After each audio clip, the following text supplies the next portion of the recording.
tarde abençoada e abençoadora para dar sequência ao nosso estudo bíblico sobre a Bíblia, capítulo por capítulo, versículo por versículo. Nós estamos aí nesse projeto com a intenção de nós fazermos esse trabalho de interpretar a Bíblia versículo por versículo, começando dos livros menores e indo para os livros maiores.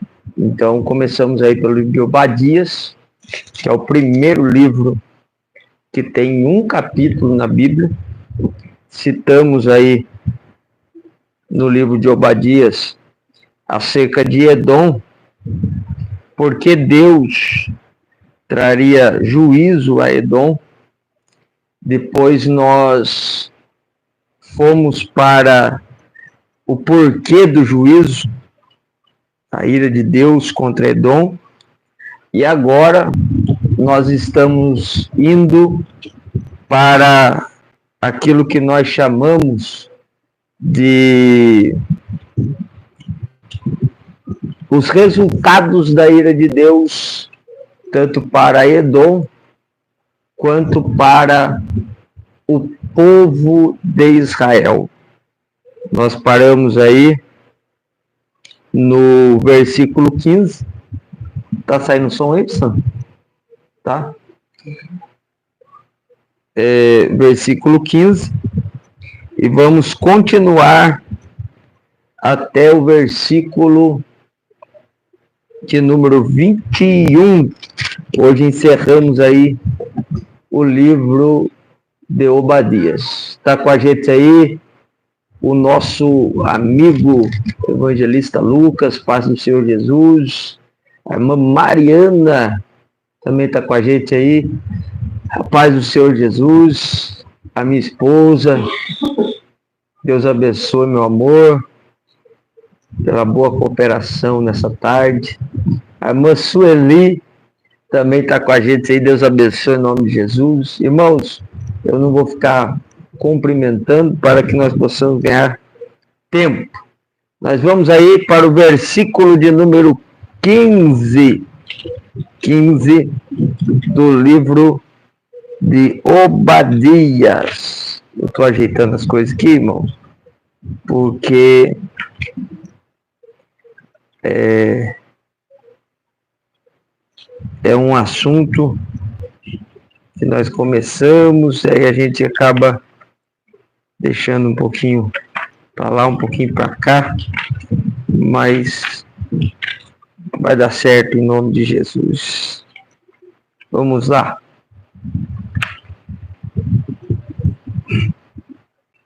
O versículo 15.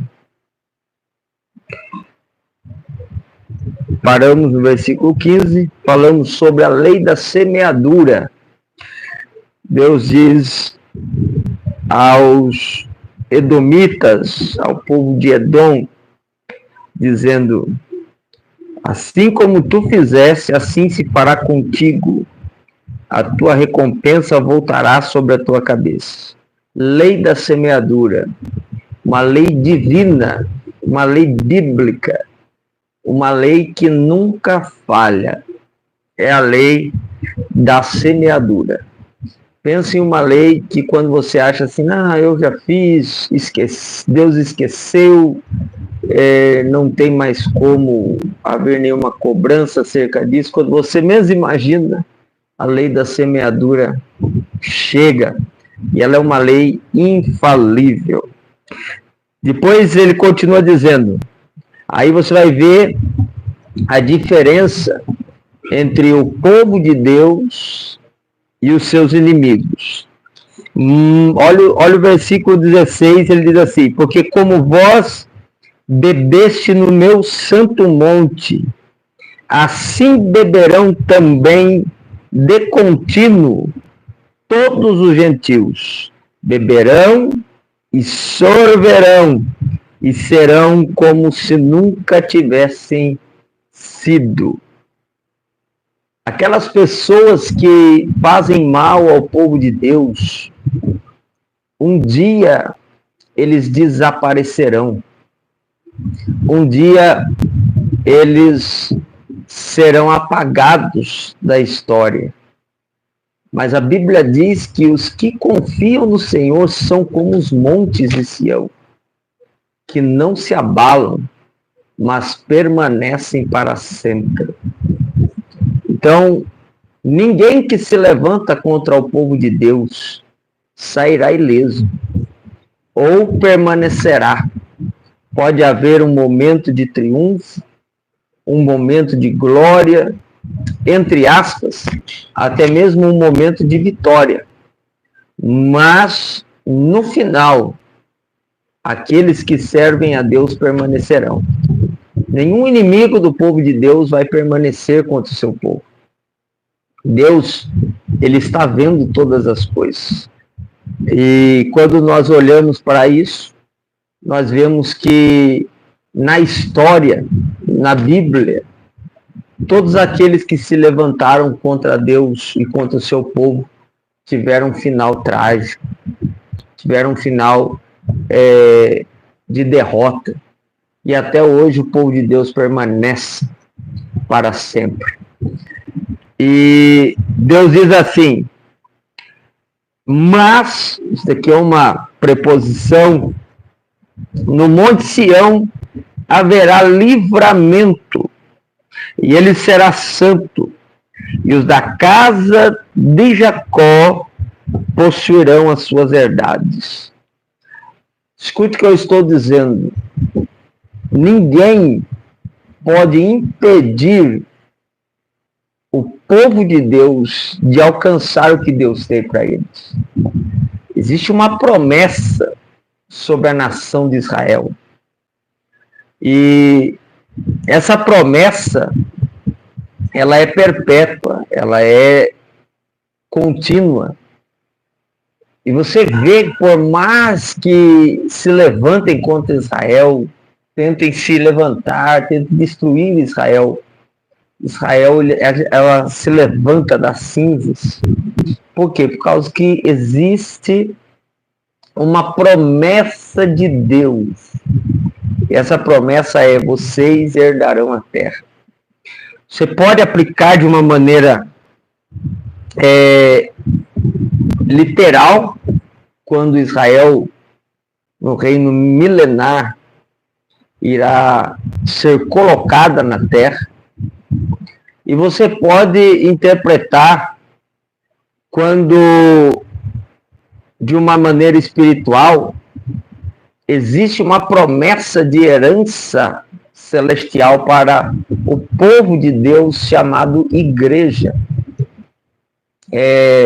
Irmãos, nunca desista de tomar posse do que Deus tem para a sua vida. Existem coisas que Deus tem para você e ninguém pode tomar. O que é teu, o que Deus preparou para você, podem lutar contra, podem se levantar contra, mas não subsistirão, não permanecerão. Veja só, Deus castiga o seu povo para restaurar e o prepara para algo novo. Haverá restauração para o povo de Deus. Entenda, o povo de Deus sempre será restaurado. O povo de Deus sempre se levantará. A Bíblia diz: o justo cai 7 vezes, mas o Senhor o coloca de pé. A Bíblia diz que os que confiam no Senhor renovarão as suas forças, subirão com asas como as águias, correrão e não se cansarão, caminharão e não se fadigarão. Veja só A promessa do povo de Deus, a promessa para Israel é de restauração. No ano de 1948, pelo voto de um brasileiro chamado Oswaldo Aranha, a nação de Israel voltou a ser chamada de nação.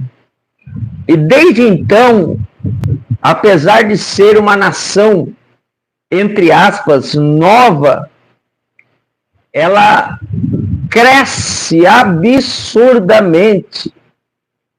Ela alcança, ela chega a um status absurdo por causa da promessa de Deus. Existe uma promessa de Deus para Israel e ninguém pode deter essa promessa. Podem tentar lutar contra, se levantar, mas Israel vai continuar de pé. Olhe, quando Deus diz para Israel, quando Deus diz para o seu povo, os seus inimigos eu vou tratar e vocês eu vou restaurar, ele continua dizendo assim: e os do sul possuirão o monte de Esaú, e os das planícies, os filisteus, possuirão também os campos de Efraim e os campos de Samaria, e Benjamim possuirá a Gileade. Eu quero que você reflita comigo agora esse versículo de número 19. Possuirão os campos, as montanhas e as planícies. Oh, perderam tudo.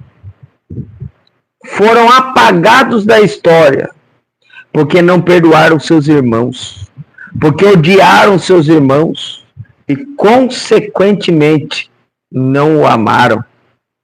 Veja só, esse povo de Edom perdeu tudo, porque não amou aqueles que eram seus irmãos. E os que eram odiados por eles tomaram posse dos campos, a parte de baixo, as planícies e as montanhas. Perceba, todas as áreas foram ocupadas pelo povo de Deus. Vamos aplicar aqui para a nossa vida. Quando chega o tempo de restauração de Deus na nossa vida, quando chega o tempo de Deus entregar a nós o que Ele tem para nós, Ele não deixa nada de fora. Escute o que eu estou dizendo. O que Deus tem para você será entregue na íntegra, totalmente. Não faltará nada. Não faltará nada. Deus vai te colocar para possuir o que está em cima, o que está embaixo e o que está ao seu redor. Por quê? Porque é uma promessa de Deus para a sua vida.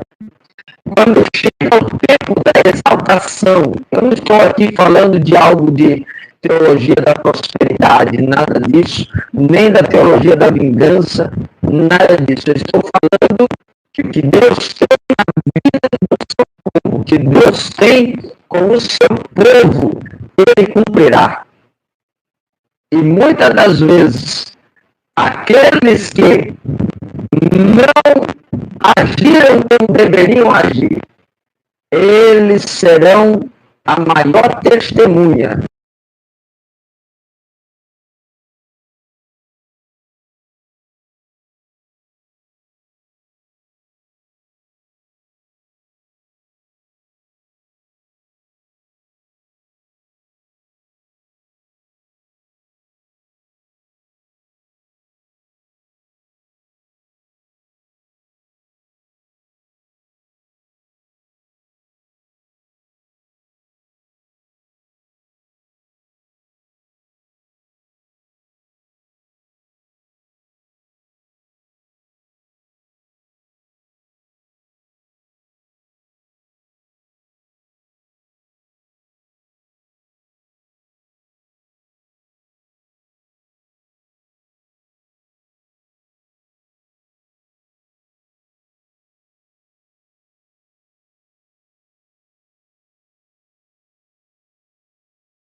E agora, tá dando para ouvir?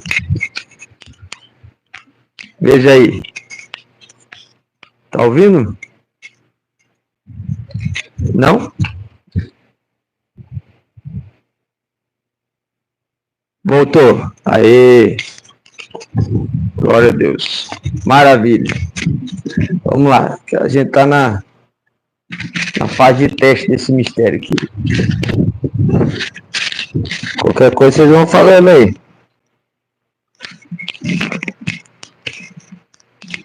Olha aí.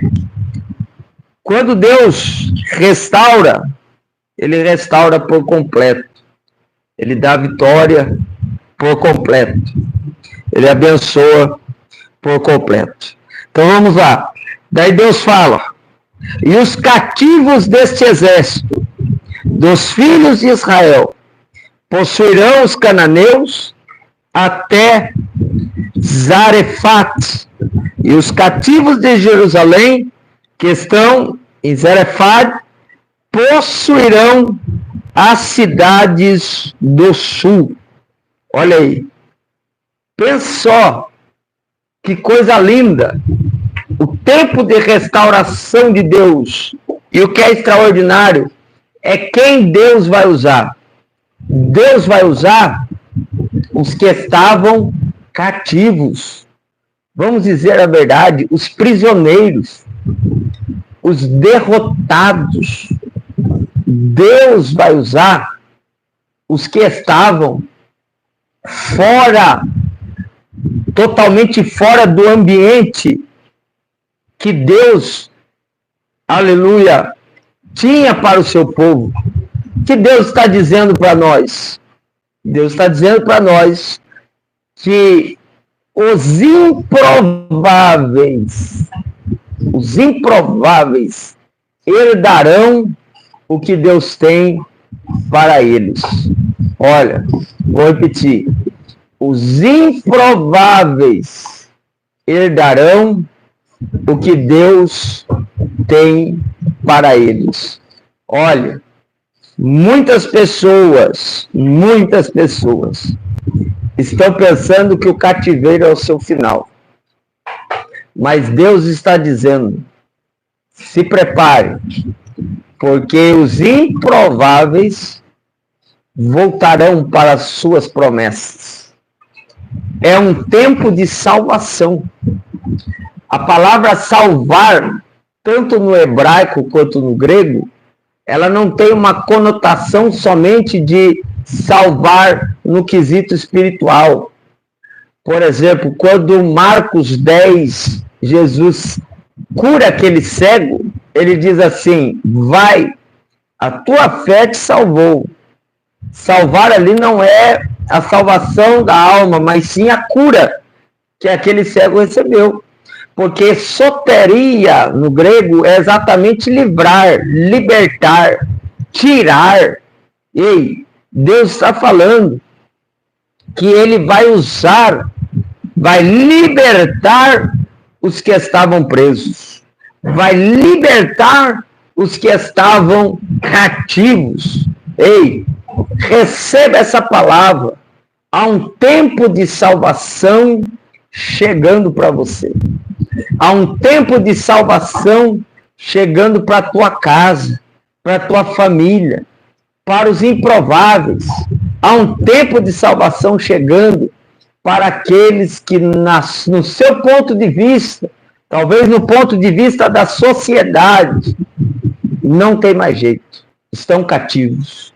Mas Deus está dizendo: ei, eu vou trazer de volta, eu vou restaurar, e eu vou usar os improváveis. Eu vou usar aqueles que você menos imagina. Se prepare. Há um tempo de restauração chegando para a sua vida. Há um tempo de restauração chegando para a tua casa, para a tua família, porque Deus está dizendo: Edom zombou.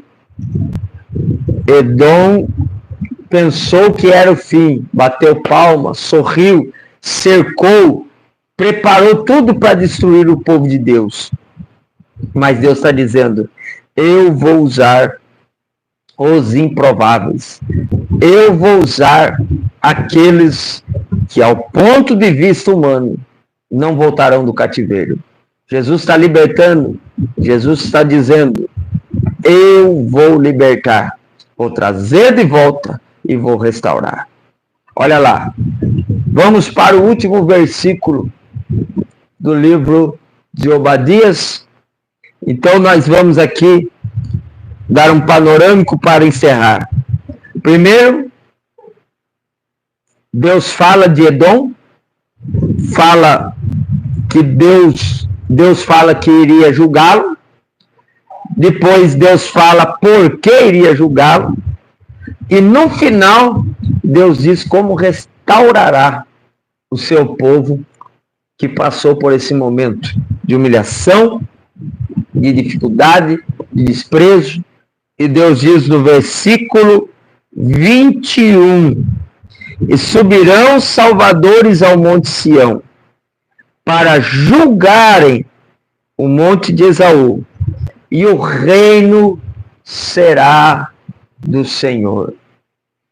Deus está dizendo assim, ei, no tempo de restauração, no tempo de reconstrução, no tempo de vitória, no tempo em que Deus levantará o seu povo e restaurará, ele mostrará de quem é o governo. Veja só, quando o povo de Deus for exaltado, ele será o rei dos reis e senhor dos senhores de maneira visível a todos. Hoje, talvez até para muitos, até para muitas pessoas, o mundo parece desgovernado. Talvez para muitas pessoas, o mundo parece estar sem sentido.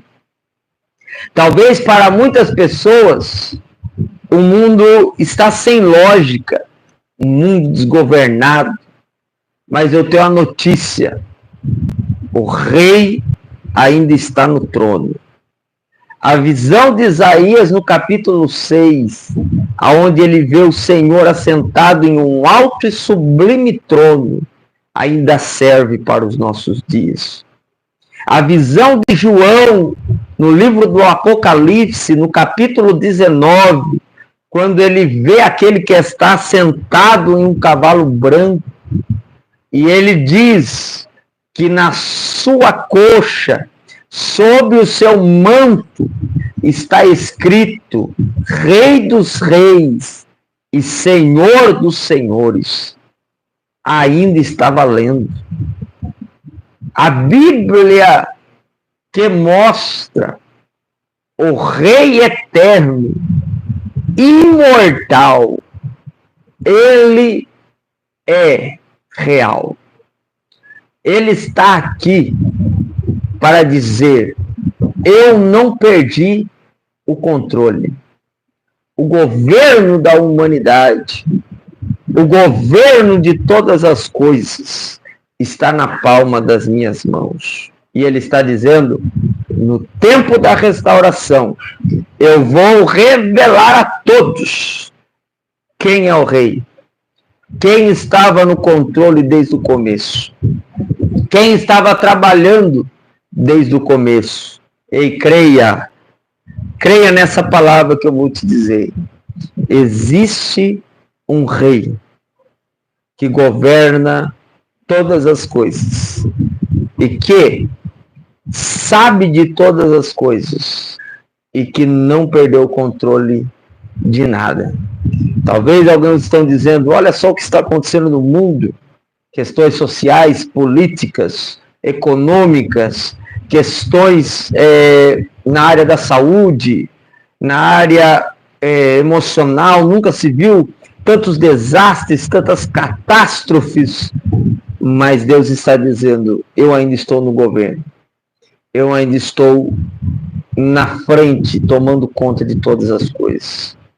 Gary Chapman, quando ele escreve o livro As 5 Linguagens do Amor, ele conta que um dia ele chega debaixo do bordado que a sua mãe estava fazendo, e ele vê aquele monte de linhas entrelaçadas, e ele não consegue entender nada. E a mãe, percebendo, ele pergunta: mãe, o que a senhora está fazendo? Ela pega ele, coloca ele no seu colo, aí ele olha o bordado de cima para baixo, e quando ele olha o bordado de cima para baixo, ele entende que aquilo tinha sentido, que aquilo era algo real, que aquilo era algo que dava para ser inteligível. E o que eu quero dizer com isso? Hoje, enquanto nós estamos aqui, nós estamos vendo tantas coisas que na nossa mente, às vezes, parece que quer entrar alguns questionamentos. Será que Deus está vendo isso? E Deus está dizendo nessa tarde para nós: eu estou vendo, eu estou no controle, eu estou no governo de todas as coisas. Somente creia, somente me sirva, somente entregue tudo nas minhas mãos e tu verás o meu governo. A conclusão desse livro mostra-nos que nós não devemos nos alegrar com a desgraça de ninguém. Deus não se agrada disso. Provérbios 24, 16 ao 18 diz isso. Mas cumpra a doutrina mais difícil da Bíblia. Qual que é, pastor? Na minha visão teológica, pague o mal com o bem. Mateus capítulo 5, versículos 44 e 45. Deus mandou Israel tratar bem os edomitas. Em Deuteronômio 23, e o versículo de número 7. Quem paga o mal com o bem é viver bem e não passar mal. Provérbios 25, os versículos 21 e 22. Fazer o bem é viver em paz. Os edomitas, eles pensaram que estavam por cima de tudo porque trataram o povo de Israel de maneira desagradável, de maneira, vamos dizer assim, de maneira odiosa, e até hoje nós estamos vendo os resultados dos edomitas no Oriente Médio. Mas uma coisa eu tenho a dizer: o Deus que fez os céus e a terra e que governa todas as coisas, ele conhece o seu povo e ele vai trabalhar ao favor do seu povo. Grave isso. Você que está vendo só esse vídeo, você pode ir lá no meu Instagram. Eu ia fazer pelo Instagram, mas só que deu um probleminha no Instagram. Então, corri aqui para o YouTube para a gente encerrar o livro de Obadias. E encerrar o livro de Obadias nesse pensamento. Ame, faça o bem, ajude, fortaleça, não derrube, não calunie, não difame, não fale mal, somente faça o bem.